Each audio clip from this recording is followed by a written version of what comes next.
Okay, we are recording. Okay. Today's August 14th, 2015. We're at the Atlanta History Center in Atlanta, Georgia. My name is Joe Bruckner. I'm a volunteer at the History Center, and with me today is Ed Woods, who is also a volunteer, and Sue Verhoff, who is the senior archivist at the Atlanta History Center. We're honored to have with us today Mr. Charlie Crawford, and Mr. Crawford is here to tell us his story, his life story, and particularly his story about his experiences in the military. And this is a continuation of a prior interview, and so we are just going to start from where we left off last time. And Mr. Crawford, if you just want to go ahead and continue your story, and we appreciate you coming in and spending this time with us. Well, thank you. I'm tempted to start off by saying, as I was saying, because this is the third session, we had gotten, or I had gotten in my last recounting to Germany. I had been assigned to Headquarters United States European Command, which was in Stuttgart, Germany. And I thought about a little context for people that might see this 5, 10, 15 years from now. The United States military divides up the earth into geographic commands. And back then, U.S. European Command had responsibility for the Soviet Union. Remember, this is pre-breakup of the Soviet Union days. And we also had all of Europe, which meant Warsaw Pact and NATO, down to Turkey. And we also had all of Africa except for Egypt. And even though U.S. Central Command had been created the year before to handle the Middle East, they left us Syria, Lebanon, and Israel, which was going to generate plenty of the stuff I was going to be involved with over the next 3.5 years. So I got to Germany in February 1983. Colonel Alexander, who was my boss, had asked for me to be the morning briefer, which I had done before in other assignments. And so my job, essentially every day I got up very early, went into the office, went through all the message traffic, and got information from all the analysts. The analysts normally had geographic focus. There was a couple of Soviet analysts, there was a Europe analyst, there was a Middle East analyst, there were Africa analysts. And then there were people that specialized in the sources of information like signals intelligence, human intelligence, photographic intelligence. And so I and my team were to draw on all this information and then present a coherent morning news briefing, classified of course, to General Lawson, who was the Deputy Commander-in-Chief of U.S. European Command. I should say more specifically, General Smith was the Deputy Commander of U.S. European Command when I got there in 1983, and he left that fall. And then General Lawson, another Air Force 4-star general, took over. The way the structure is, this actual commander of U.S. European Command was also the Supreme Allied Commander Europe, which at that point was General Bernard Rogers, an Army general. But he spent his time in Belgium at NATO headquarters. And so the U.S. European Command was, for most purposes, run by the Deputy Commander-in-Chief, which, as I said, was an Air Force General, first General Willie Y. Smith, and then succeeded by General Lawson. And that was my job, was every morning I would tell General Lawson and the assembled staff what had happened overnight that might be of interest to U.S. European Command. And since our geographic responsibilities were so broad, this gave us something to say every day. You might remember this is early 1983. The Soviet Union being one of our responsibilities. Excuse me, General Secretary Brezhnev had died the previous November, and now it was under Yuri Andropov. So that was something, we had been dealing with Brezhnev for decades, since 1964. And so now it was, what's the new guy going to do? How is the Soviet Union going to play out?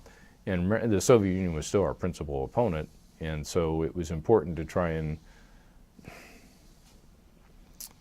not psychoanalyze, but at least try and figure out how Andropov would, what his personality was like, was going to influence how he governed the nation. And it was interesting, especially when you're trying to assess a personality, to see the many different inputs that you get. Some people were saying he was witty and urbane. Others were saying, since he had been formerly head of the KGB, the Russian Secret Service, that he was an old hardline communist. And remember too, almost all of these guys in charge at that point were World War II veterans, so they'd been through the war against the Nazis, as were most of the senior commanders in the U.S. European Command. General Smith had been a World War II veteran and a Korean War veteran. General Lawson was a Korean War veteran. General Rogers was a World War II and Korean War veteran. And so that was part of the context. Most of these guys had experienced a big world war, as well as Korea and Vietnam. And so there was that. In the Middle East, you might remember the Israelis had gone into Lebanon in 1982, and there had been massacres at the refugee camps Sabra and Shatila, if I remember correctly. And so Lebanon was undergoing another one of its civil wars. That kept us busy. North Africa was mostly Muslim, and there was insurgencies in Libya. Gaddafi was in charge in Libya. There was unrest in Morocco with an outfit called the Polisario, which was the Popular Front for the Liberation of, what was it, Shahira El something in Rio de Oro, which was essentially Muslims against the King of Morocco. Sub-Saharan Africa was exploding.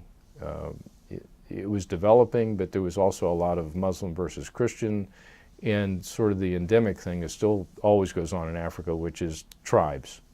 The Europeans back in the 19th century had divided Africa and drawn country boundaries, which didn't have a whole lot of regard for ancient tribal allegiances that transcended those boundaries.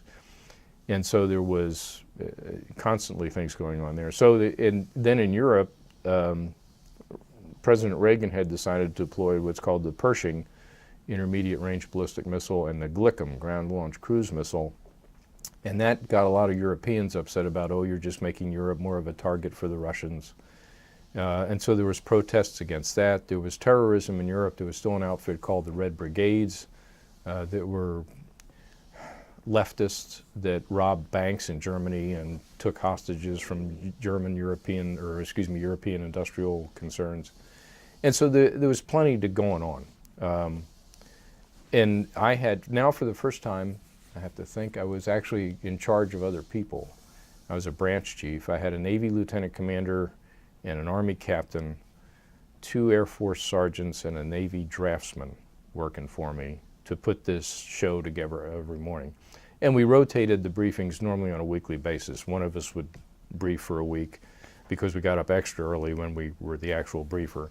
And then the other 2 got to come in late. They came in about 5:30. That was late. And so I was getting management responsibility as well.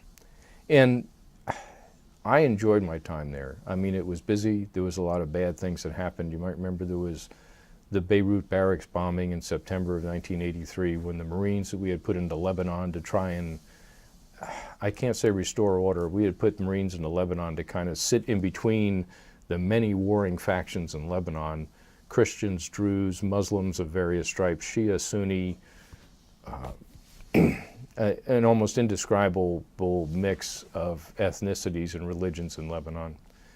And so there was the Beirut Barracks bombing, which was a bad situation. It followed shortly, we invaded Grenada, which had nothing to do with European command, but the conjunction of events was just, I remember one of my friends said something like, well, we had a horrible event in Lebanon, and so Reagan decided to invade Grenada as retaliation. And they're totally unrelated events, but they happened within days of each other. One of the other things about Grenada, which was going to affect me, even though it had nothing to do with European command, is it pointed out one of the things I had noticed over my career, which is the Army, the Navy, and the Air Force spent part of their time fighting each other over the budget. And from my education within the military, like at the Staff College and the Squadron Officers School, it had addressed the post-World War II drawdown of the U.S. military, and particularly the Navy fighting the Air Force about who was going to get the lion's share of the budget to be the nuclear predominantly force. And the Navy had lost an aircraft carrier. I say lost it. They had fought hard for a carrier called the USS United States, I think in 1947 or 48. And it had been cut from the budget by President Truman in order to throw funds into the B-36, which was a long-range nuclear bomber.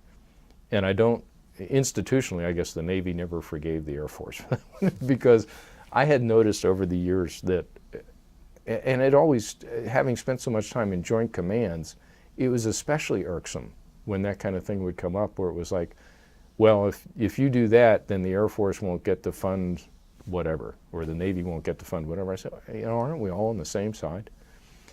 And the way that ties into Grenada, excuse me, was Grenada pointed out, you might remember there was a famous incident where one of the people in the invasion force had actually called back to the White House on a payphone from Grenada because the communications equipment between the Marines and the Army and the Navy and the Air Force was incompatible.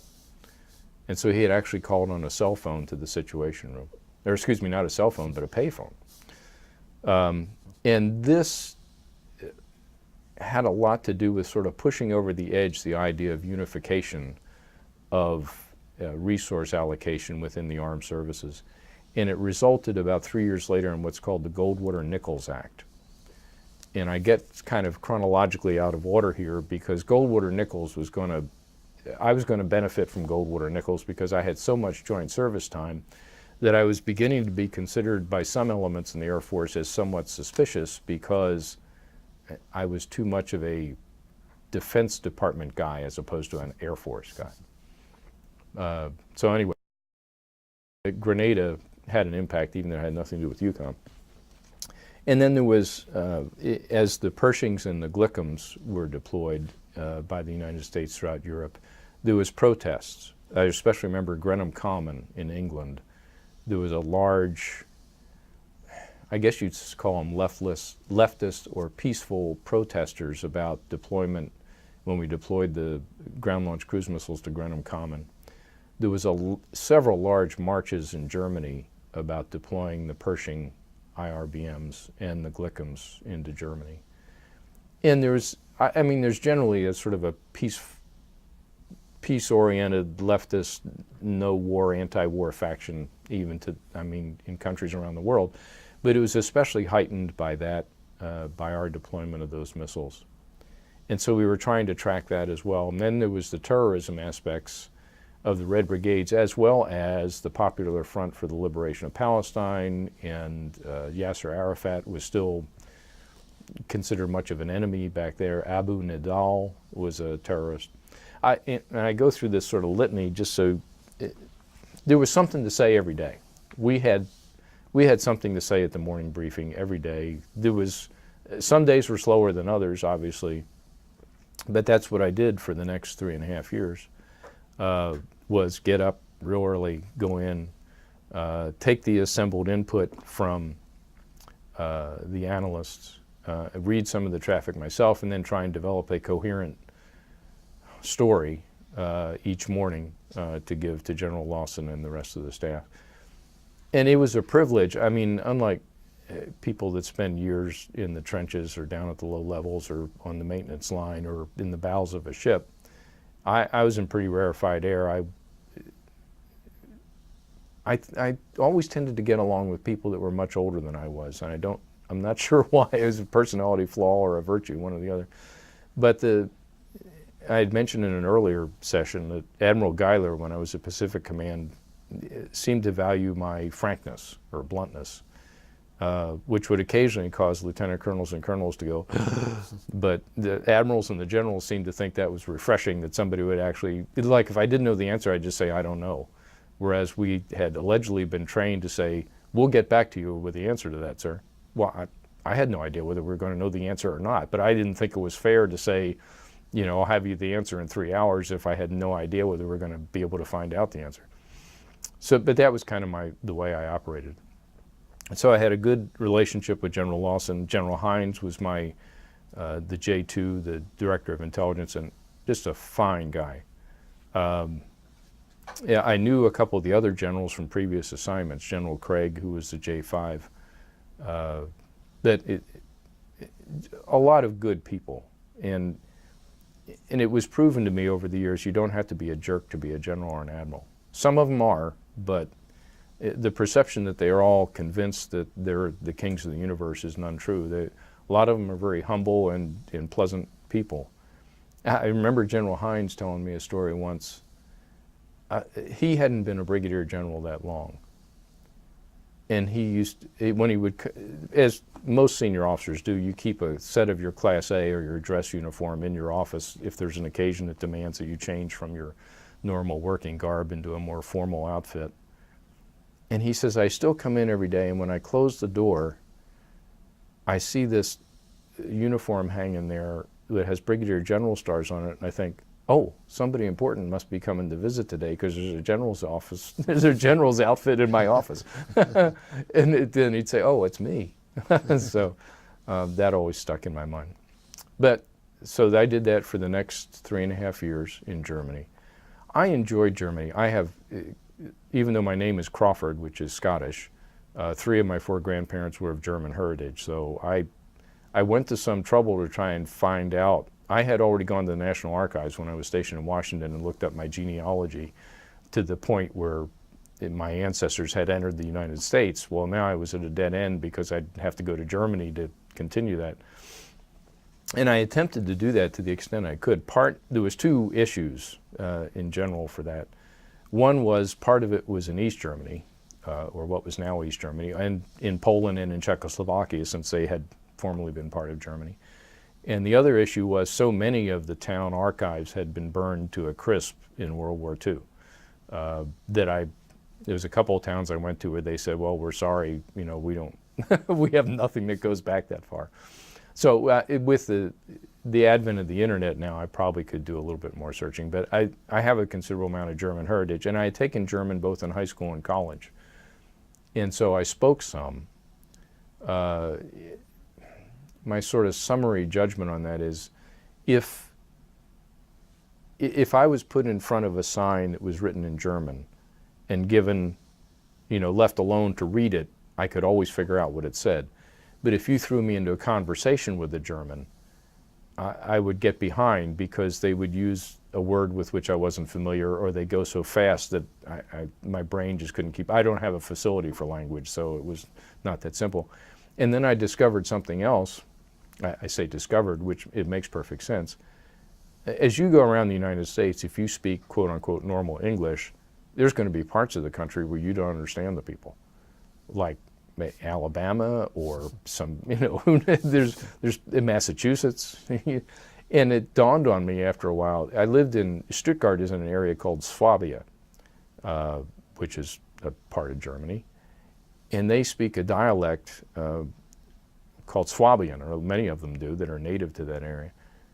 And when I went to buy a car, this was going to be a major investment, even though it was just going to be a temporary car. I wasn't buying a forever car, I was just buying something to get me around. And I lived literally a stone's throw from the Patch Barracks, which was where the headquarters was. So I drove the car very seldom. I just bought a little Opel Kadett, but I wanted to make sure I didn't do something stupid in negotiations for that large of an expenditure of money. And as I was talking to the salesman, it was a mix of English and German, and he said a couple of things, and I thought, that's not right. He's not speaking German correctly. Well, sure enough, he wasn't. But he was speaking Swabian dialect just fine. And of course, I had learned schoolbook German. And I said, okay, here's a reminder to me that even if you think you're the best linguist in the world, you're going to run into somebody that's going to say something and you're going to think, what the heck is that? But I enjoyed Germany very much. One of the downsides to Germany, as almost anybody that's been there will tell you, is the winter can be depressing because it's cold and it tends to be gray or overcast. And it was interesting about Patch Barracks where we were stationed. It was it used to be called Kaserne, which means dragoon in German, or mounted infantry Kaserne. Kaserne meaning barracks. And it had been built out of gray cobblestones and gray stones. And in the winter, when the leaves were off the trees, the sky was gray, the buildings were gray, the streets were gray, the trees were gray. I mean, it could be darn. And of course, I went to work, 3:30, 4, 5 in the morning. It was dark. So if that wears on you after a while, if everything is kind of gray and dark. But the positive side to that is, since I went to work so early, typically I would get off around noon or 1 or 2 when it was still light, even in a German winter when the sun goes down at 4:30 or 5 o'clock. And so that gave me a chance to run. I had already developed a habit of running every day. And I wouldn't run the same route. To this day, as I run, I try not to run the same route every day because I want to see different things. I would get bored if I ran the same 10-block circle. And so I ran all around Stuttgart, buying and even well into the city sometimes. And I still think, I've been many places in my life. I've been lucky to have seen many things, lived in Hawaii, and, seen the Grand Canyon, lived around the United States. There's almost nothing prettier than a spring day in Germany when all the apple blossoms are out and the trees are blooming and and of course spring comes a bit later than it does here in Atlanta. It's late May, sometimes into June before things will flower. But it's just, and as I would run in the afternoon, it was sort of a re-energizing every day. I worked with good people. Susan Merdinger was a Navy lieutenant commander that worked for me. Cy Holliday, Kevin Jones. The sergeants that I had were good. Sid Luna, Juan Riojas. Kathy Peterson was the Navy draftsman. And of course, they changed out over time. Colonel Alexander, who I worked for directly, moved on, and he was replaced by another Army Colonel, Bob Harris, with whom I got along famously. I've made good friends with the analysts. I think I mentioned in the previous session about playing softball at Langley when I was stationed there. And at that time, I was in my 30s, so I was one of the older people on the team because Langley had a lot of young guys. European Command, being a senior headquarters and having no other associated units, tends to have older people. It had majors, lieutenant colonels, colonels, generals. It had tech sergeants, master sergeants, chief petty officers. And so I had transitioned from being the old guy on the softball team and relegated to first base. Now I was one of the younger whippersnappers again.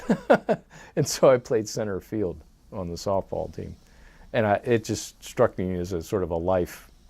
It wasn't literally a transition, but life cycles. Depending on where you're stationed, you might be the old guy or you might be the young guy. And I was, I don't want to say blessed with speed, but I was considered relatively quick among this group. And so I played center field again. Made a lot of good friends there. I was stationed too with some people I had known before. John Burgin, I think his name has come up. I worked with John in Vietnam. He succeeded me at Defense Intelligence Agency in the Pentagon in 1975. And so I get to European Command, and who's in J2 but John Burgin. So now I was with John Burgin again. So there's circumstances like that. If you spend a long career in the military, a lot of times when you have going away parties, you say, oh, we'll see each other again. But you kind of figure deep down you probably won't. There's some of these people you're never going to run into again. But John Burgin was like a bad penny. Fortunately, John and I are good friends and got along fine. And I liked his wife very much. He had 3, I say little girls at the time. Now they're in their 40s and 50s. But so I got along with the family. It was nice to have somebody that would have you over for dinner and that kind of thing. So there was a lot going on. There was the Berlin disco bombing. That would be early '86, where the Libyans had blown up a discotheque in Berlin that was frequented by American servicemen. And so in retaliation, we went and bombed Libya. So of course we were heavily involved in that. There was, as I say, the Beirut Barracks bombing in Lebanon. Lebanon was it's probably still a mess. But it's a gorgeous place. Beirut was considered the Paris of the Middle East at some points because it's a gorgeous setting. It's right on the Mediterranean, and had a lot of nice architecture at one point, although a lot of it's been destroyed by constant shelling. And of course the Syrians were involved, Hezbollah was involved, the different factions within Lebanon were involved, but that preoccupied a lot of our time. And then of course what's going on in the Soviet Union. As I say, Brezhnev had died, Andropov is in charge.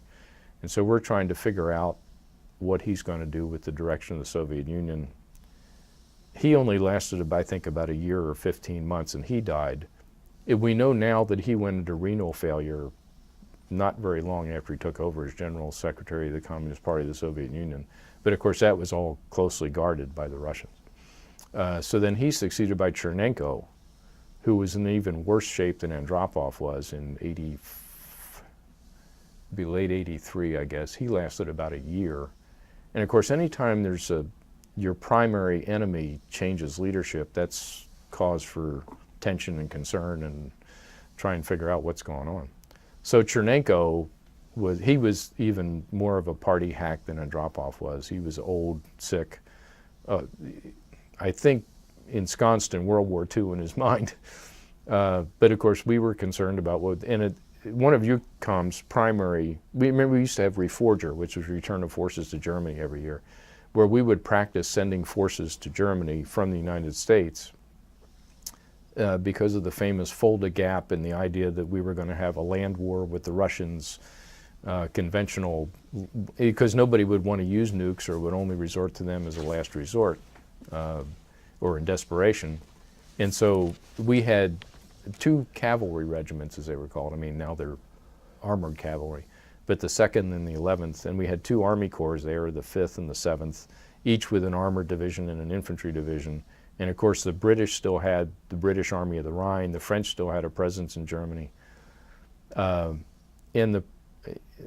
We were planning for a conventional war in Germany as well as all these other contingencies. And so that was always a concern, is what are the Russians up to? And we were trying to find out in many different ways. Well, you can take photos of of Russian infantry, concentrations or armor concentrations. And we took photos in many different ways. You can listen to signals intelligence of them talking to each other. And then there's human intelligence where spies or attachés will pass you information, or even open source information from the press. But at trying to discern what's inside somebody's head, that's a guessing game, and always will be.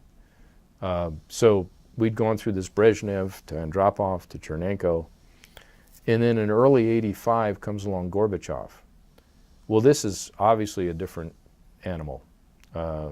Not a World War II veteran, he'd just been a kid during World War II. Had come out of agriculture, was his bailiwick. Not out of the KGB or the party structure. Now obviously he was a communist, otherwise he never would have been selected General Secretary of the Communist Party of the Soviet Union. But even those who presumed, and I point at the CIA on this one, that they knew the Russian mentality and the Russian leadership, Gorbachev comes along and everybody's like, who's this guy? What's he like? And he was young, relatively. I think he was in his 50s, compared to Andropov and Chernenko, who would have been in their 70s and 80s. And of course we have Ronald Reagan. And so the concern is this new, young, vital Russian leader will, outfox old Ronald Reagan. As it turned out, that wasn't the case at all. But one of the things I remember quite specifically is we took a photograph of a Russian air base in the Western Soviet Union after Gorbachev took over in March of '85, I think it was. And typically if you see any airfield, military airfield, one type of aircraft predominates. It's a fighter base, it's a transport base, it's a bomber base. And this one, it was typically a bomber base, but we noticed a transport plane show up, and then another transport plane, and then fighter planes show up, and then tanks and infantry vehicles and things were showing up. And after a sequence of days of watching these things sort of arrive piecemeal, it became apparent to us it was a military display.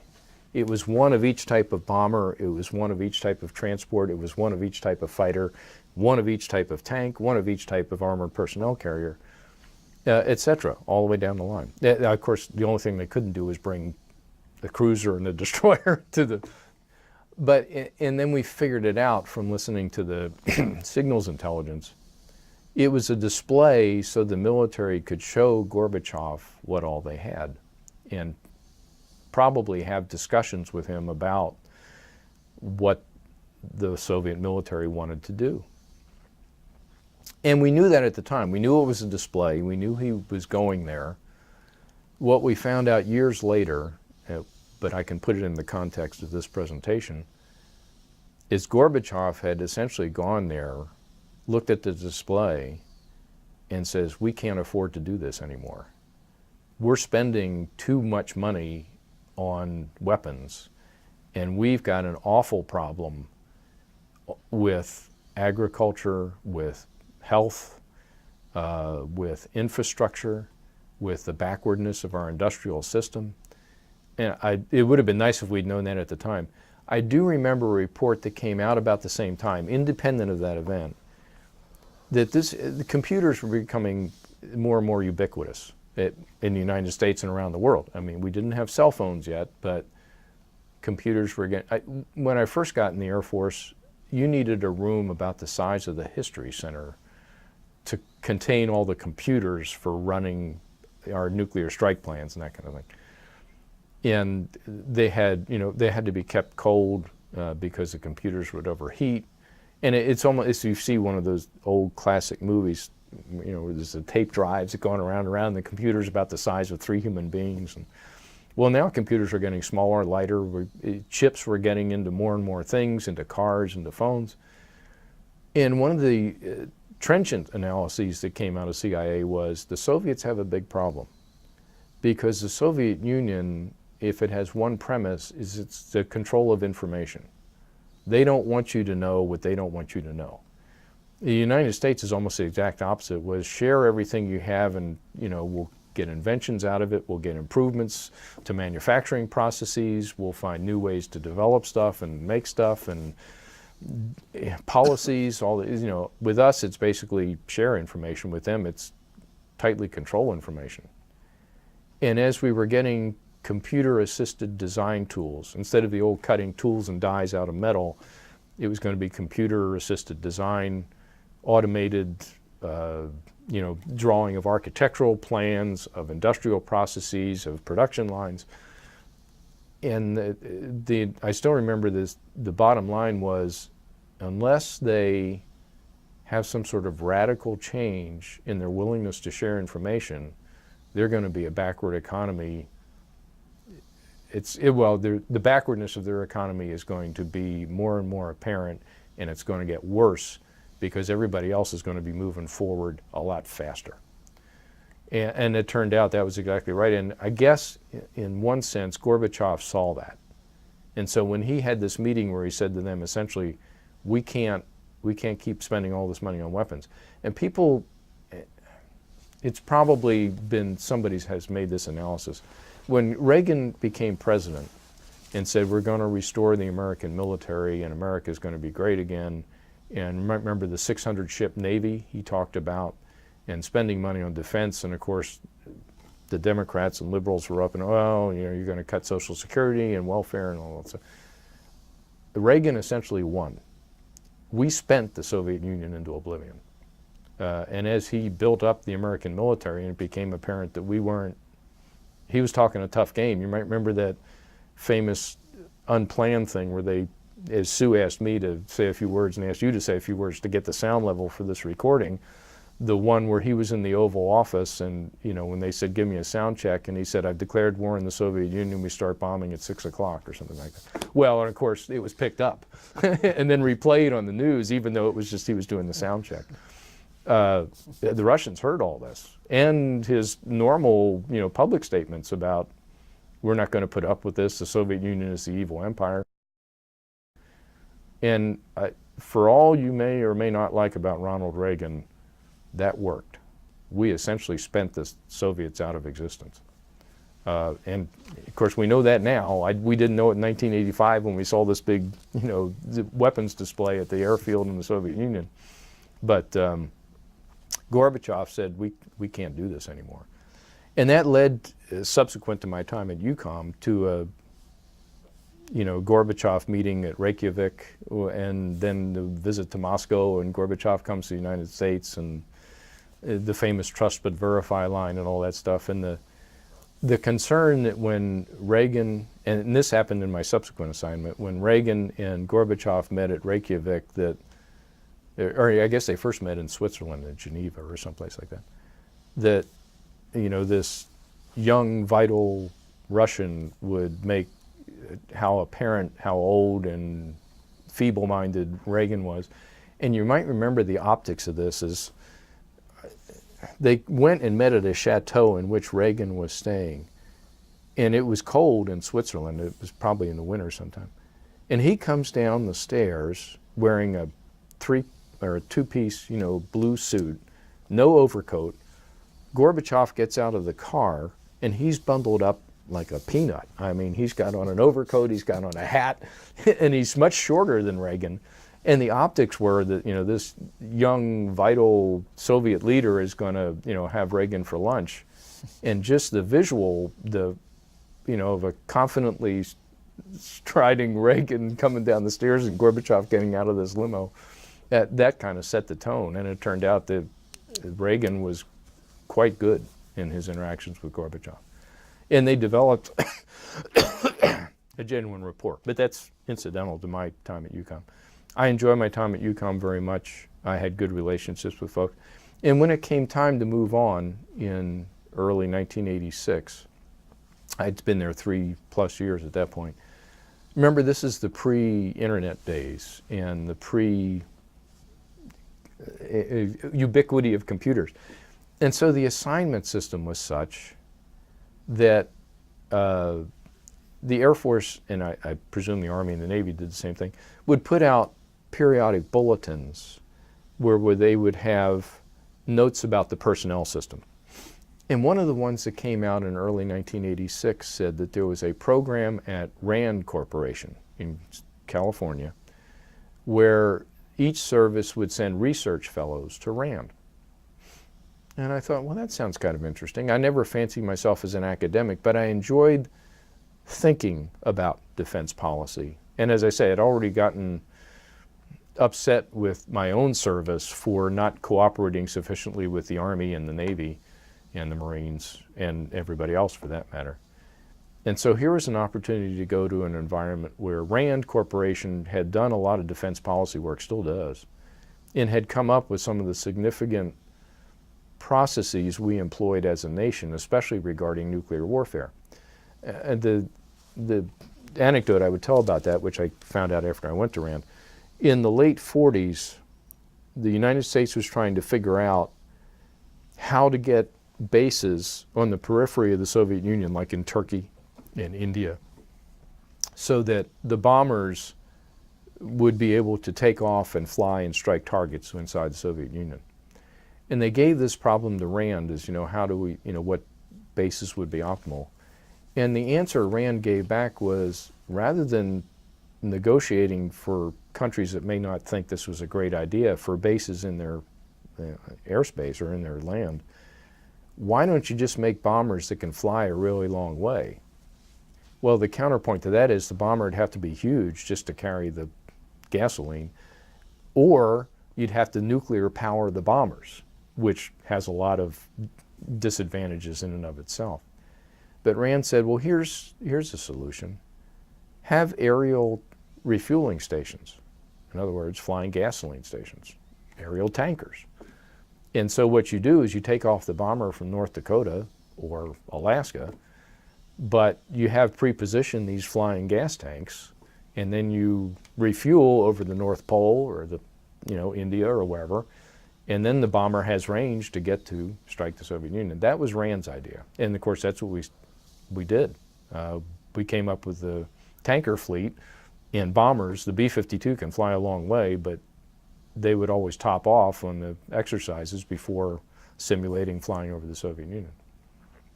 So that appealed to me that I could go to a place like Rand Corporation. So I applied for that. And it was all done by paper back then. You filled out a form, you mailed it in. You didn't do it through the computer. And sure enough, I got selected, which I was like, wow, either I'm better than I thought I was, or these guys aren't paying attention. But I had just been promoted to lieutenant colonel. I'd made lieutenant colonel on the 1st of February, '86. And that was the desired grade range they wanted to go to Rand Corporation to represent intelligence, Air Force intelligence. There was an Air Force logistics guy, there was a personnel person, there was somebody from the legal Air Force JAG office, Joint or Judge Advocate General's office. So there was 5 or 6 Air Force people that were going to be there. There was 4 or 5 Army people, and there was 2 or 3 Navy people, and normally 1 Marine, to be what they called military research fellows at Rand Corporation. So I thought, okay, cool. Well, it turns out not only was I selected to go to Rand Corporation, in the interim was I go back to Washington, I meet with the head of Air Force Intelligence, or one of his deputies, and get their perspective on what I'm supposed to do at Rand Corporation while I'm there to represent Air Force Intelligence. And then I transitioned on to California. Well, of course, I stopped and saw my parents in the interim. And I had also bought a nicer car, an Audi 5000, as it was called. And it was interesting when I bought that car in Germany, I was darn sure I did it in English. There was an Audi dealer in Weingen, where I was stationed. And I went down, and I tell this story because it's going to be funny for somebody 20 or 40 years from now, but it has not much to do with military career. They had a woman who spoke English pretty well, and she would normally do the negotiating with an American that wanted to buy an Audi. So I thought, fine, that's good.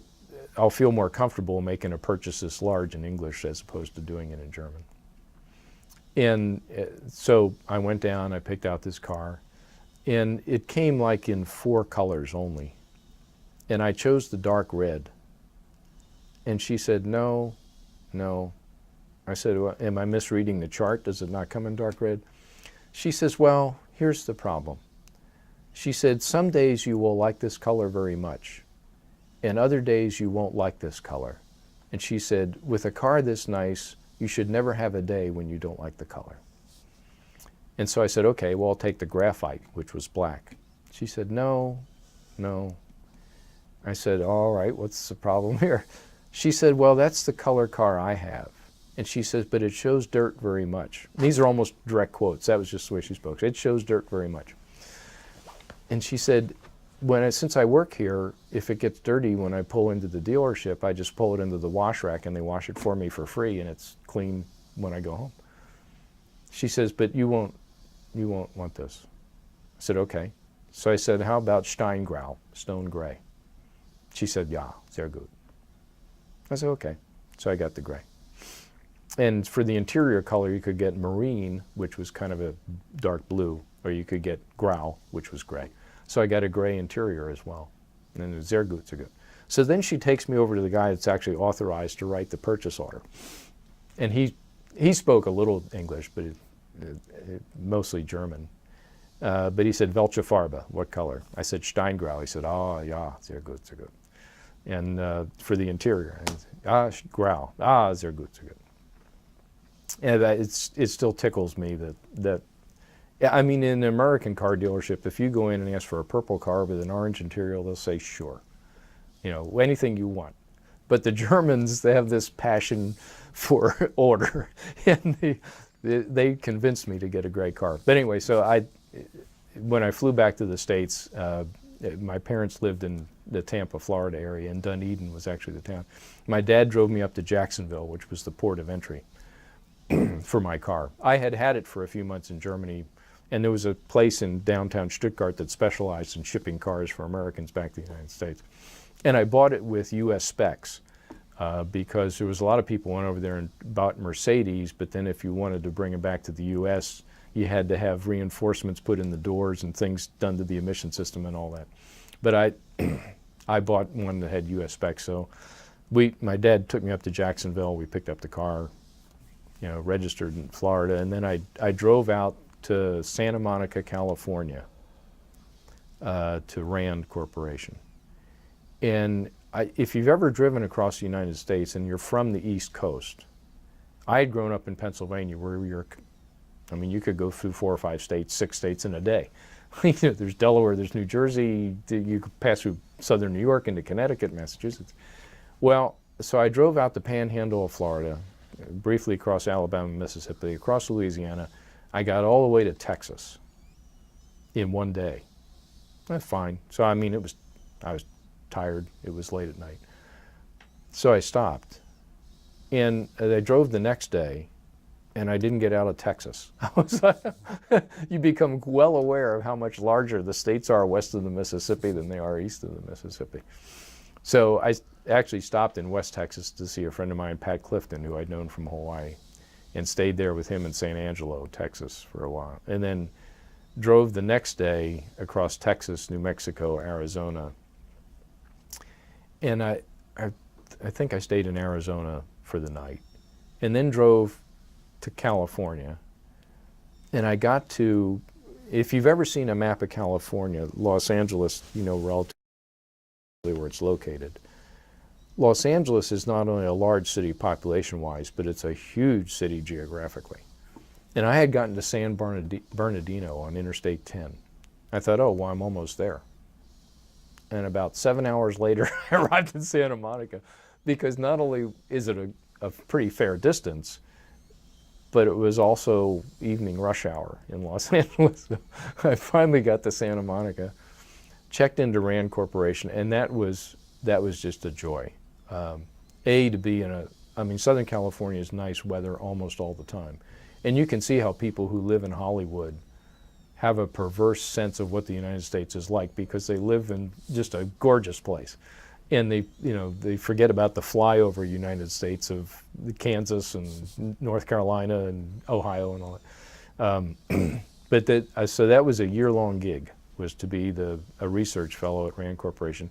As it turned out, I was the senior ranking Air Force officer there. And so I became the senior Air Force research fellow at Rand Corporation, which doesn't it's not like you're running a military unit. It's an academic institution, essentially, and everybody's doing their own research. But I had certain extra responsibilities as the senior guy, and the corresponding Navy guy was Jim Amaro, who would later become a Rear Admiral. But he and I got along famously. And I met people at Rand. These people had done a lot of thinking about defense policy, and it was very stimulating. They let me work on whatever I want. I worked on conventional arms control.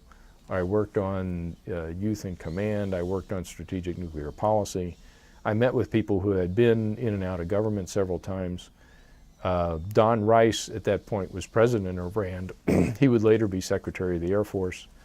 On the RAND advisory board was Don Rumsfeld, who had already been Secretary of Defense, but now was head of, I think, G.D. Searle in Chicago, a drug firm. And I happened to run him into the hall, and you might remember the story I told about going with him and Mr. Hughes over to brief President Ford back in 1976. This is now 1986. And I happened to run into him in the hallway, and I just said, "Hi, Mr. Secretary," which a lot of people would. The honorary title stays with you. And I swear, he had no idea what my name was, but I could almost see a flash of recognition in his eye. I've seen this kid before. I say kid, I was 30-something. So it was, and he shook my hand and said, "Hi, how you doing?" And I said, "Very well, thank you." And didn't prolong the conversation, but so it was that kind of environment. I worked with Ted Warner, who was later an Assistant Secretary of Defense, Jeremy Azrael, who was one of the top Soviet analysts, and we analyzed. The Soviet Union was still transitioning, and while I was at RAND, we had two of the meeting with I think it was the Reykjavik meeting in the fall of '86, where Reagan and Gorbachev met in Reykjavik, Iceland. And one of the things they had discussed was doing away with ballistic missiles altogether. And it was really close. Evidently, I get this second, third, fourth hand, that Reagan had almost agreed to doing away with ballistic missiles, signing an agreement. But the one thing Gorbachev wanted that Reagan would not give up was the Strategic Defense Initiative, or Star Wars, it was called, which was the United States was developing systems to shoot down ballistic missiles. And this scared the bejesus out of the Soviets. And Gorbachev, I guess, with the concurrence of his generals and policy advisors, that was, a sine qua non. They had to have that. Reagan, the Soviets would give up ballistic missiles if we gave up the program to shoot down ballistic missiles. And I guess it was pretty close, but Reagan said, no, I'm not giving up SDI, as it's called, Strategic Defense Initiative. But in the wake of that, which I believe was November of '86, of course, this news gets back to Rand in one fashion or another, and then it was like, what would our defense structure look like if we had no ballistic missiles? Because that was the heart of the nuclear mutually assured destruction. We'd still have bombers, but bombers have certain advantages as well as disadvantages. So we worked on that, but it was stimulating. It was a gorgeous place to live. I enjoyed it very much. I run every day anyway, regardless of the weather, but almost every afternoon it was just great. And I ran all around Santa Monica. I kept thinking, I'll run into Heather Thomas or Ann Margaret or some. Never did. I ran into, of all people, Eddie Albert. I don't know if you remember Eddie Albert. Was an actor. And I spoke to him briefly, and he was very nice. You would think after a certain number of years, he was not a young man at that time, and he'd been in the film industry for a long, long time. But you would think he would be a little bit like, I'm not signing autographs. But he stopped and spoke to me, and it was very pleasant. And then I made a trip back to Washington, and I sat next to Ephraim Zimbalist Jr. I don't know if you remember him from the FBI and Grand Hotel and things like that. And at that time, there was a show on called Remington Steele, and his daughter, Stephanie Zimbalist, was in it. And of course, I thought Stephanie Zimbalist was pretty good looking, but along with Pierce Brosnan, who's gone on to much greater fame. So I talked with Ephraim Zimbalist Jr., and he was going back to visit his son, who I think was a relatively well-regarded attorney. And one of the things I mentioned to him, rather than bringing up the FBI, I said, I know I saw you in a movie about the Korean War, you and Karl Malden. And that was all I said. And he said, Bombers B-52. He said, that was my first film under the old contract system with MGM. And he went on for the next 20 minutes. And it was like, rather than calling him Inspector Erskine or some other subsequent thing he'd done, he was so glad to talk about his first film that he'd made in Hollywood. And he was an awfully nice guy as well. So anyway, but I enjoyed my time in California very much. And not military related. I was given the freedom to write what I wanted. I interacted with Jim Thompson quite a bit, who was the vice president of RAND, and he and I developed a good relationship. I met interesting people. Went to Dodger games. One of the friends I made out there had season tickets to the Dodgers. So this was hardly a military life. It was more of an academic life. And then my parents had been big bridge players, and I had played bridge in college and occasionally over the years. And there was a lunchtime bridge club at RAND where during your lunch hour, you would go meet in one of the little conference rooms and you would play bridge. And there I happened to meet David Novick, who was what's called the father of zero-based budgeting. He was the one who had developed the system where every year the different departments have to justify from zero, as opposed to just saying, well, we spent that much last year, give us 1% more for that particular program. He was like, no, go back every year, reconsider everything you're doing and why you're doing it, and justify it. And of course, McNamara had picked up on this and instituted it in the 60s. Well, David Novick was now 80-something years old, but he played bridge.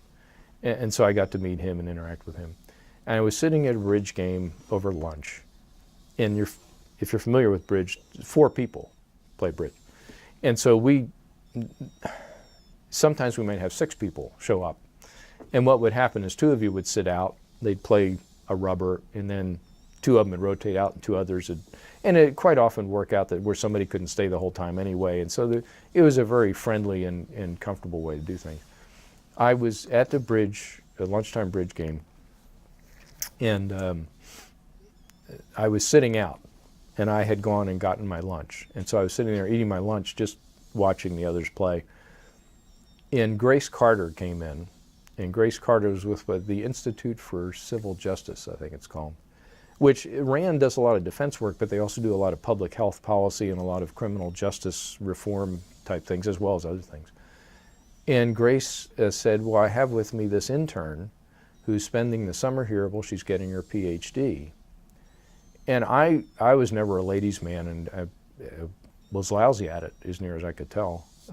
I had a relationship with a Army lieutenant in Germany, and we had gotten engaged, but then called it off. But I was never facile socially. But she says, this is Karl Malden. And so she sat down, and sitting next to me, I was eating lunch. I said, well, you know, Grace said you were an intern. Where are you going to school? What are you studying? Where are you from? Blah, blah, blah. And she's been my wife now for 23 years. But we hit it off. And so that's a significant aspect of my time at RAND Corporation was I met my future wife. So we began dating while I was in California. But then, of course, my year in California is up, in Colonel Lotz, who was the head of Air Force Intelligence Agency at the time, calls me and says, okay, your time is up at RAND. It's time for you to come back to Mother Air Force. Remember the Army versus Navy versus Air Force, that I had spent so much time in Joint Commands, Pacific Command, Military Assistance Command, Vietnam, Defense Intelligence Agency, U.S. European Command. He said, it's time for you to come back to Mother Air Force. Okay. So he made me chief of, what was it called? Soviet Studies Division. And we were actually, rather than being in the Pentagon, where he was, the Soviet Studies Directorate was at Bolling Air Force Base. That was Lloyd Moore, who had been an attaché in Moscow, and he was my immediate boss. And then I had what was called the Soviet Studies Division, which was a euphemistic term because we essentially analyzed Soviet signals intelligence. And we were embedded in National Security Agency up at Fort Meade, Friendship Annex. And so it was guys, most of whom were long-term civilians, that analyzed Soviet Union. There had been guys that had been analyzing Soviet missile launches since before I was in the Air Force. I mean, Dick Verbanek, Matt Dijak, Bill Johnson, Jack Reed, Jack Sullivan, long-term guys. Jack Fletch. Unbeknownst to me, what Lotz wanted me to do was go out there, and I don't want to say impose some discipline on the place, but my predecessor was a guy named Murph Donovan, who was more of a true academic, and he kind of let them have free rein, and they produced a lot of good analyses. But nonetheless, it was, Colonel Lotz's perception was it needed a little bit more structure to it. I didn't know that was my task, but it turns out I was well suited to that particular job. And it's not like I reined them in or, you know, upset them. In fact, most of them seemed to get along with me fine. But there was a little bit more structure to the place than there was under Murph Donovan. And so I spent 2 years, and I had to still have my townhouse in Arlington, Virginia. I would get up every morning, I would drive into the Pentagon, attend the staff meeting, Colonel Lotz's staff meeting. I would pick up the classified material that was for the Soviet Directorate.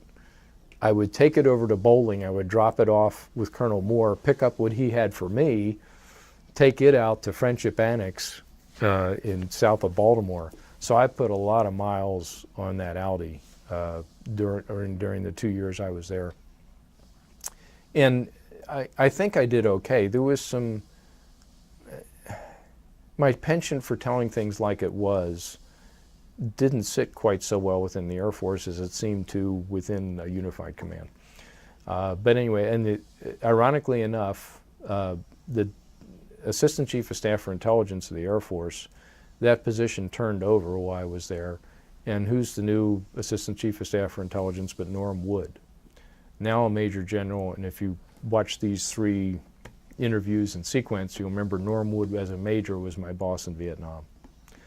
And so I didn't think I had it made because I knew he was not the kind of guy to play favorites. But it was nice to have a familiarity with the guy that was the head intel officer of the Air Force. So I spent my 2 years going back and forth to Friendship Annex. and having them produce some good stuff. And then I was selected to go to the Air War College. So 2 years is not a long tour at that level. But since I was selected to go to the Air War College, that truncated my time at Air Force Intelligence Agency. And so then it was off to Montgomery, Alabama. Well, I had gone back to Washington from Santa Monica. Carol had gone back to Iowa State to finish her PhD. Okay, so we're having this long distance relationship too. And so we would get together periodically. But then I go to Air War College in Montgomery, Alabama. She finishes her PhD and goes to a postdoctorate in Fontainebleau, France. So I go off to the Air War College. I enjoyed my time there. It's sort of an academic setting again, but again, it's not all Air Force people. There was Army people and Navy people. It's predominantly Air Force. But then we were getting now people from countries that we would never have gotten from before, like Bulgaria. Now that the Warsaw Pact and the Soviet Union is starting to fall apart. The two classmates that I had, and you'd have a change in the middle of your year at Air War College. You'd have a seminar for the first 5 months and then a different seminar, a mix of guys for the second 5 months. And we had a Kenyan brigadier general in one of the seminars, and I got to know him. And in my time in UCOM, being responsible for Africa, we had some things in common. So again, that was an enjoyable time. And it's interesting too how you run into people again. In the first seminar session that I went to at Maxwell Air Force Base at Air War College, you run around. What is there, like maybe 15 guys in a seminar, and you go around the room, you introduce yourself and what your experience is, and you just happen to go in the order in which you're sitting. And so people are introducing themselves, and I gave a little bit of my background. And about 2 guys later, we get around to another guy, and he says, I've been trying to think of where I knew Charlie from. He said he was my cadet group commander at Georgia Tech. And it was Dave Bonowitz. I didn't remember him, but he remembered me because, of course, he was like a year or 2 behind me, and I was the group commander, so he knew who I was. So you run into people like that. The second seminar, I was with Kevin Collins, who had been the public relations officer when I was at headquarters U.S. European Command. So you have some familiar aspects as well as meeting a whole bunch of new and different people, which we did. Carol came and visited me once when I was at Air War College, and then went off to France. And so at about the 7-8 month point, you have to decide where you're going to go after you finish Air War College. And the Air Force now had a promotion system about who knows, 6th or 7th different one they'd had since I'd been in the Air Force. And you would get a letter, and it would categorize you into one of 3 categories. Definitely promote, or do not promote. Well, if you got a do not promote, I mean, you might as well get out right then. Promote was a large category, which meant, well, you might get promoted, you might not. And then definitely promote meant somebody was in your corner, because those were restricted. There was a quota. And so at Air War College, they had handed all these out to those of us who were coming up for colonel. And the way they did it, I thought was, and I guess they were trying to avoid the amount of time it would take to individually hand them out.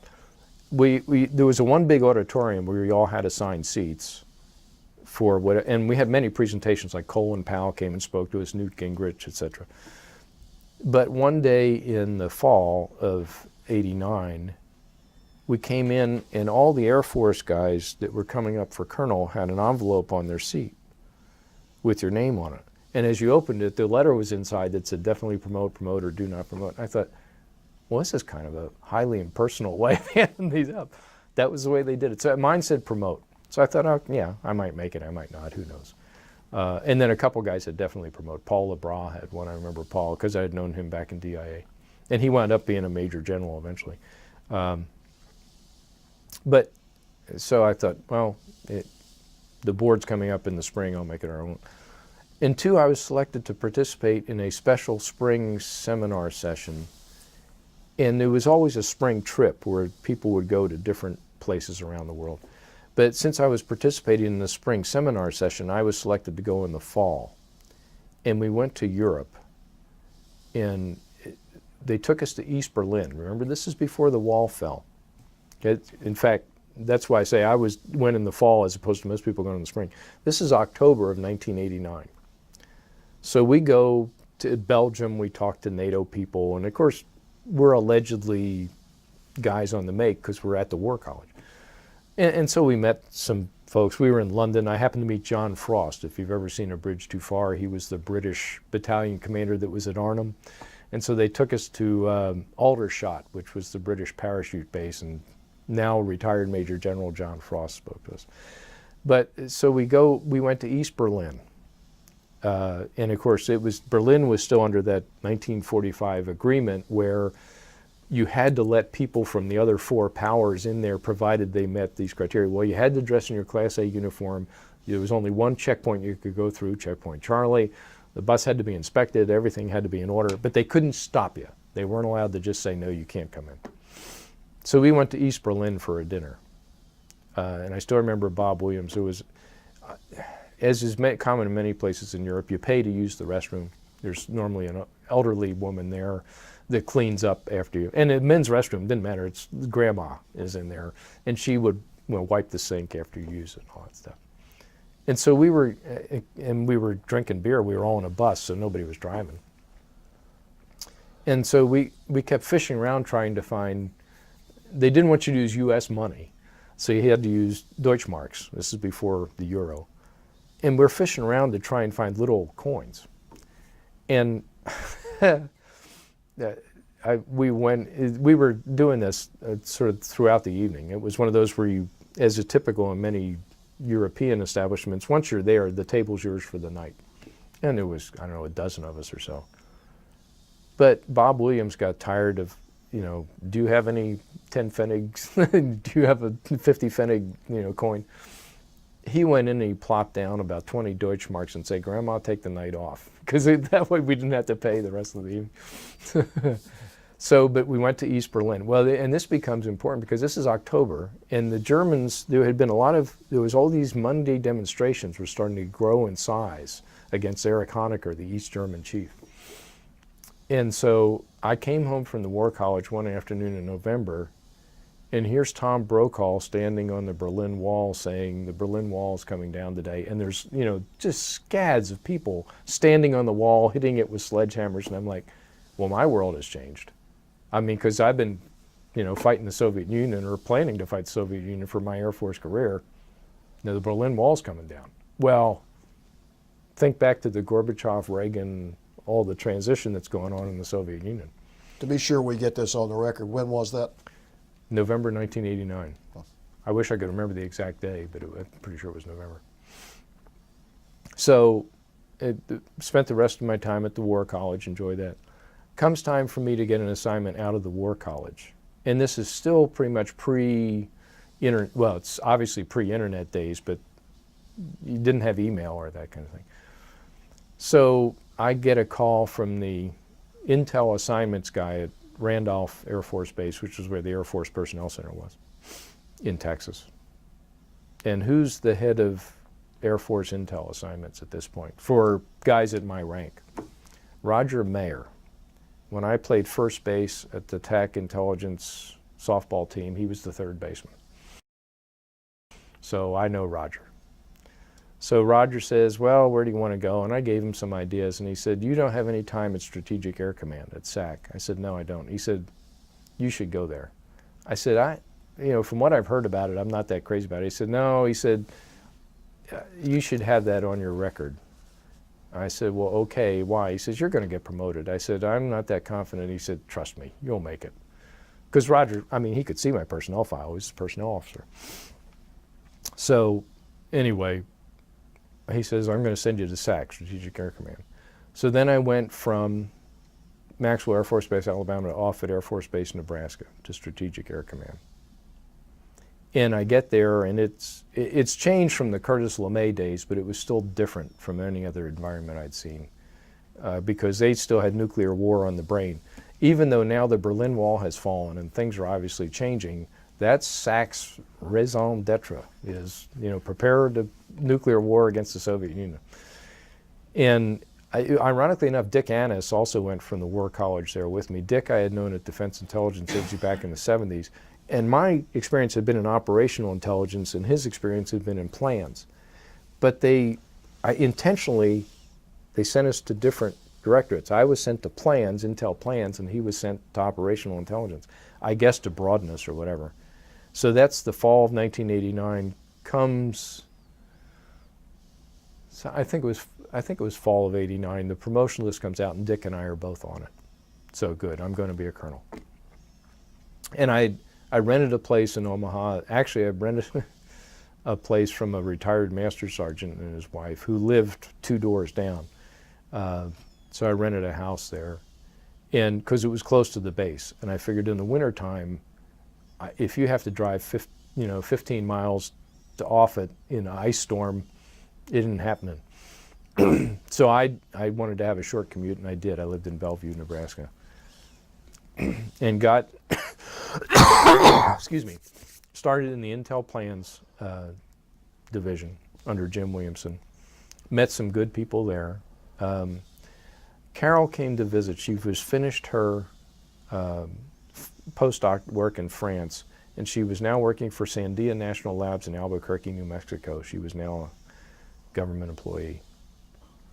And so she comes to visit me, and she says, how long are we going to keep dating like this? It's been since 1987. This is now 1990.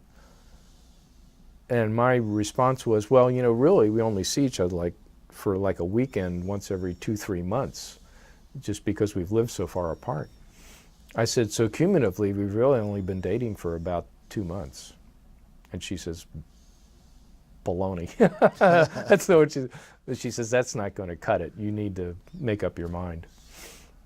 And I said, well, okay. And she says, what does that mean? And as the discussion went on, she hates it when I tell this story, but she said to me, well, if you did want to get married, when would you want it to be? I said, oh, I don't know, maybe spring of the following year. She said, okay. I was like, wait a minute. I just agreed to get married. So anyway, so I spent years a year or so at Intel Plans, and then General Horton, who was the Deputy Chief of Staff for Intelligence, said, I want to send you back to operational intelligence. I want you to run the briefing shop. Well, I wasn't going to be the briefer per se, but I was going to run the briefing shop because I had so much experience doing that. So I did that for a while, and then comes the advent of U.S. Strategic Command. I've been wearing the U.S. Strategic Command patch through all these interviews. And General Horton said to me, he had a PhD from Harvard, but he was a West Pointer. So he was a guy that had both military experience and academic experience. And I think he appreciated the fact that I sometimes had aberrant thinking or was willing to think outside the box.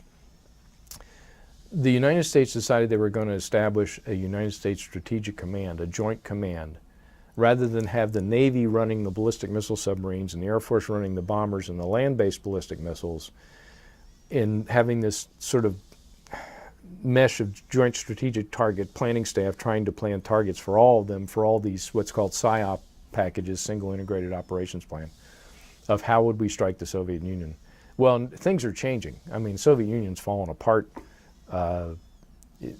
This requires some different thinking. We're going to have a unified command as opposed to the Navy and the Air Force peeing on each other about control of nuclear weapons.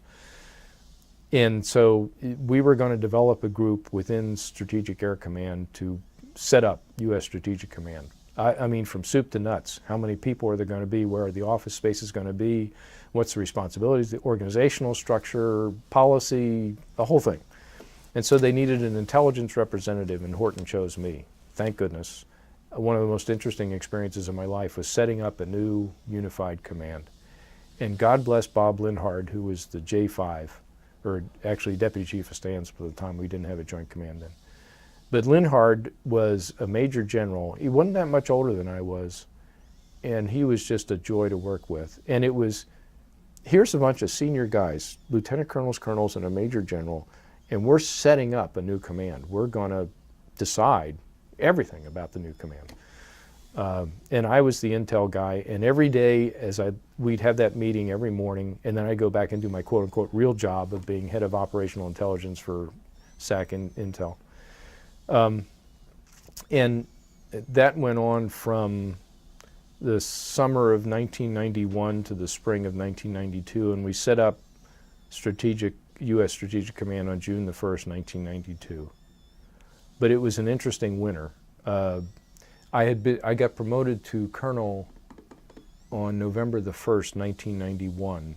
So as the group started, I was lieutenant colonel, then made colonel, and at the same time I was still responsible for running the operational intel shop. And I remember one of the arguments we had was we used to put out a daily summary of the status of all the Soviet ballistic missiles.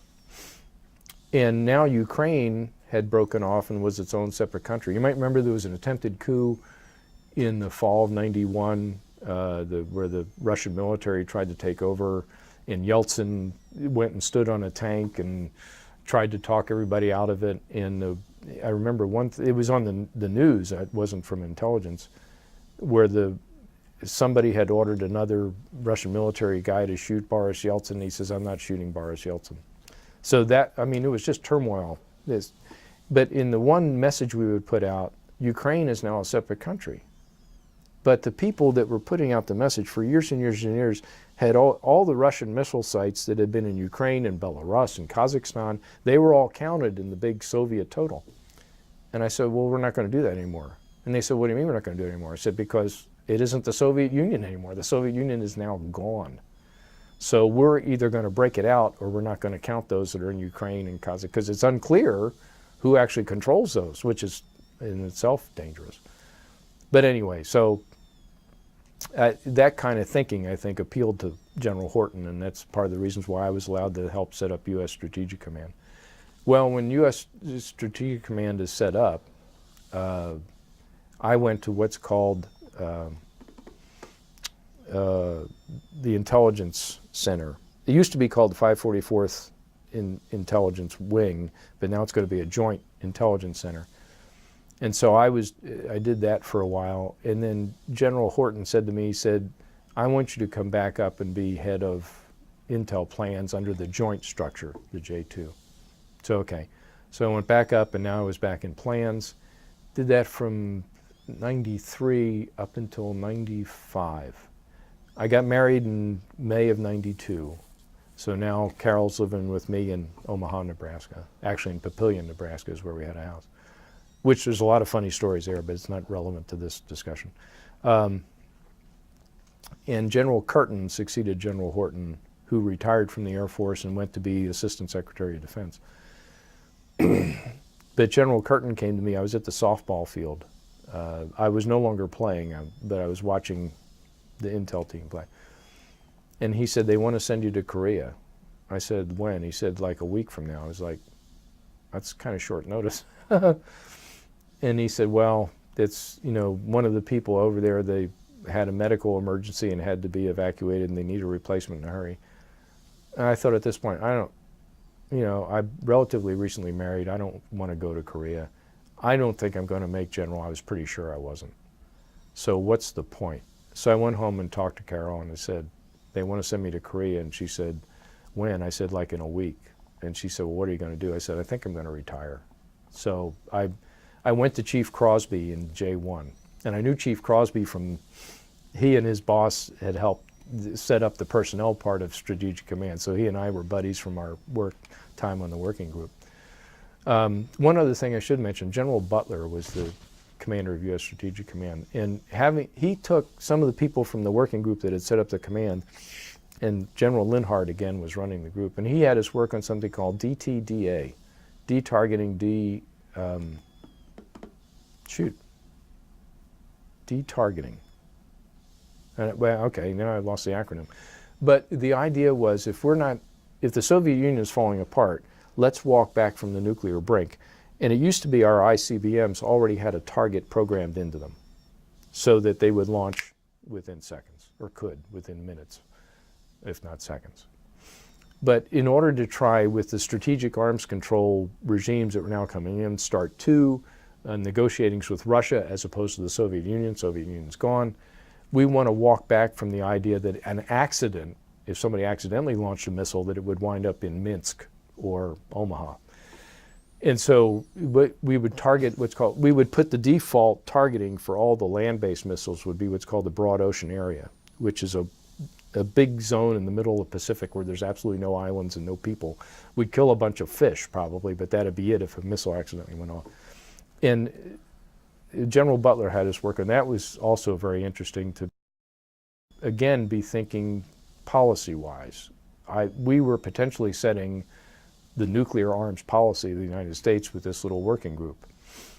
And so we presented to General Butler, and he said he was going to take it back to the National Security Council, and he did. But General Linhart warned General Butler. He said, you know, having been back there, he said, they want any significant idea to come from them. They don't want ideas to come from Omaha or Fort Monroe or Fort Ord or wherever. You know, anybody on the National Security Policy Council or National Security staff wants policy decisions to originate from these allegedly important people that are in the White House. And I remember General Linhart saying this to General Butler, and pardon my language. He said, you know, you have to pitch this very carefully, because if they perceive if it's not their own idea, they're going to shove this so far up our ass that we won't be able to sit down for years. So anyway, General Butler did take it back. He did pitch it carefully, and now it is the policy of the United States. Whether it was because it originated with us or not, I don't know. It's probably an idea a lot of people would have thought of. But anyway, so I retired, and it was '94 when General Curtin told me they wanted to send me to Korea. So they gave me a year to finish out at Omaha because I turned down the Korea assignment and said I'd retire in the summer of 1995. And so I did, and that was the end of my military career. And taught at the University of Nebraska for a year, which Carol was also doing. She was teaching at University of Nebraska. And we decided we wouldn't live in Omaha for the rest of our lives. We liked Omaha in many ways, but the day that I was shoveling snow at 8 o'clock at night in April, and I say 8 o'clock at night because daylight saving time had already occurred, so the sun's still up, but I'm shoveling 20 inches of snow out of my driveway, and I'm like, we're not living here forever. So the agreement we came to was whoever finds a job at a place that we can both tolerate, that's where we'll move. Well, sure enough, she found a job at Centers for Disease Control in Atlanta. She said, would you move to Atlanta? I said, sure. I'd gone to Georgia Tech. I had a lot of friends here still, fraternity brothers who had come here from Michigan and Massachusetts and New York and stayed, much as I was trying to get out of the cold weather of Nebraska. And so we moved back here in the summer of '96 and have been here ever since. So am I close to 11:30, Sue? It's pretty good timing. 11:27. Oh, wow. That's right. I was going to say, do you have any questions? But we don't have the time. Well, no, I do want to give you an opportunity to do one thing, and that's a fascinating story. And It could be even better if I had 10 hours. So. But I mean, number one, your insight, but your experiences on what happened during that period, because that was such a big period of change. Yeah. And very interesting. And we want to give you one more chance before we terminate the interview, just to say anything you want to say, a message or anything in summary before we stop. Well, you'd have to go back to the first interview, I think, to talk about my dad having been in the Army during World War II, my brother having joined the Air Force as an officer before I did. The military is different now than when I served in it, but there's certain fundamental things about the military that are still the same. Organizational structure, discipline, the opportunity to do something important very young. If you're like an infantry squad leader at the age of 19 or 20, you've got more responsibility than a lot of people are going to have for their whole life. I had the opportunity to influence nuclear policy of the country, and I wasn't even in the White House. I had the opportunity to brief 2 presidents, which I did. It was a privilege, and if people come to me and they're uncertain, young people, and if for some reason young people do come to me, I don't know because they think I'm wise or because I talk to them on a level that their parents often don't. I mean, I'll start talking to 6-year-olds as if they're adults. I mean, not using big words, but I try and accord them whatever respect they deserve for the age they are, as opposed to kind of always talking baby talk to them or child talk.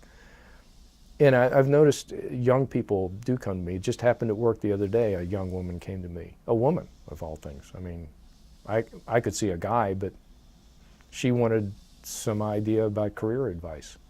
And I didn't want, she's already in her 20s, so I wasn't going to tell her to go into the service. But I still think the military has got to be, I can't say it's ideal, and it's not for everybody, certainly not for everybody.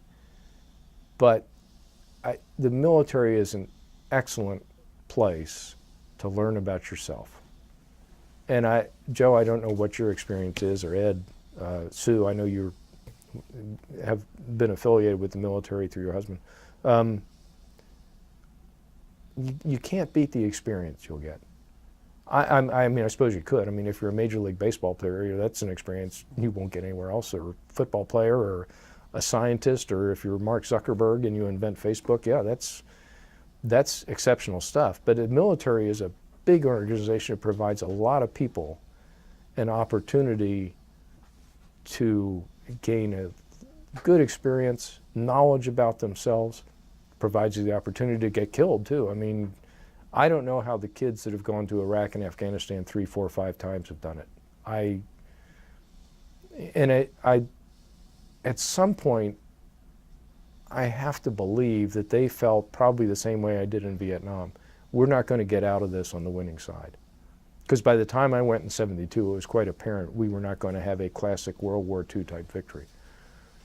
And I felt bad for them because I thought, God, it's miserable conditions. It's hot, it's cold, your IEDs, there's lots of things not to like about this, but you're going back the 3rd time, the 4th time, the 5th time. And the things that I hope they took from that is, I hope they came out of it with all their pieces and parts, not missing an eye or a leg or a limb or something. But they came out of it, I would think in almost all cases, having made some very strong friendships, having learned a lot about themselves, and having gained some very good knowledge about how to operate in many other environments, whether it be business, sports, social work, the church, whatever. And I still think the military is a good place for that. It's not for everyone, that's certainly true.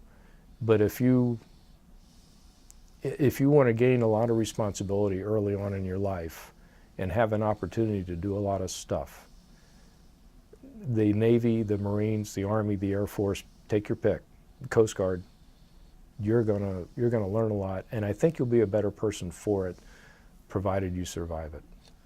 Well, I can assure you all 3 of us agree with that, and you did a great job of expressing that. I think the more that's communicated to people, the better off our country would be. Yeah. I often say if everybody had to spend 2 years in the Army, we'd be a lot better off. People wouldn't complain about the food they ate. Right. They wouldn't complain about whether it was hot or cold. They wouldn't complain about their boss. That's right. And I still say that to kids at work sometimes. Yeah. I say kids, 20, 30-year-olds. I was like, next time you don't like how stale the donuts are, go be in the Army for 2 years. Yeah. Well, thank you so much for your time. Thank you, Joe. Thanks for sharing Thanks, Ed. your experiences. I mean, you had an amazing career, and you obviously had an influence on a lot of things that happened. It wasn't so much me having influence as me being present when influence occurred. Well, you're being modest. Well, I was lucky too. I mean, I had the opportunity to go a lot of places and see a lot of things. And to this day, I mean, my ability to talk with people is directly influenced by the experiences I've had. I mean, otherwise, if I'd had sort of a quote-unquote normal life, I probably wouldn't be nearly as capable of social interaction as I am now. Well, thank you so much, and particularly thank Joe. you for your service. Thanks, Joe. Thank you. Thanks, Sue. Thanks, Ed. Tell you that.